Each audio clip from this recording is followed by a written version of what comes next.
ጎንደር እንግዲህ ከፍቅረኛዋ ጋር ሆና ያወራች ነው። ይሄ እሱ ሳሎን ሆኖ እሷ ሽንት ቤት ተደብቃ ይመጣል። እሱ መጨረሻ በደዌራ ኩቴ ሰው እንዳይመጣብኝ ስለማልኳት በቃ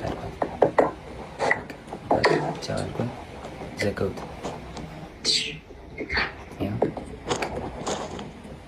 ተዘጋ ስልኩ ናይስ። እና እውነታው ይሄ ነው። ከዚህም በኋላ እንግዲህ እዛ ይበጠበጣል ጎንደር ላይ ቲንክ እየሰማት ነበር። እሱ ተበጠበጠ፣ ተደወለልኝ እኔ ጋር። ከዛ በኋላ ኤልሻዴ ደውላ ጆ ለምን ደወልክ? እየደወለልኝ ነው አለች ጃኒ አለች። እኔ አልደወልኩም ኤልሹዬ፣ ሁሉም ነገር ደግሞ ስልኬ ላይ ያለ ሪከርድ ማለት አሳይሻለሁ አልኳት። እሺ ይቅርታ አለችኝ ኤልሻዴ። ከዛ ሳስበው እኔ አልደወልኩም ካልኩኝ እሷ ደውላ ከሆነ ትበጣበጣለች። ሪሌሽንሺፕ እንዲበጠበጥ እንዲለያዩ አልፈልግም። እኔ ደግሞ ቢኮዝ የጀመርኩት የራሴ ህይወት አለ፣ ድጋሚ መበጥበጥ አልፈልግም። ልጅ አለኝ፣ አዲስ ህይወት አለኝ። እኔ ህይወቴ መቀጠል እፈልጋለሁ። የሰው ላይፍ መበጥበጥ አልፈልግም።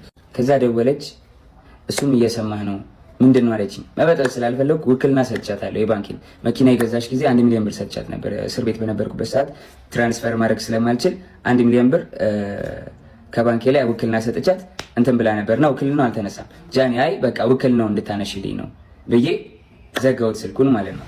ግን በዚህ ልክ በዚህ ርቀት ልክ እኔን ለመጣል ትሄዳለች ብዬ አስቤ አላውቅም። ሜቢ ፎሎወሯ ያኛው ስለተዘጋ ይሄኛውን ፎሎ ለማስደረግ ሊሆን ይችላል። ግን በዚህ ልክ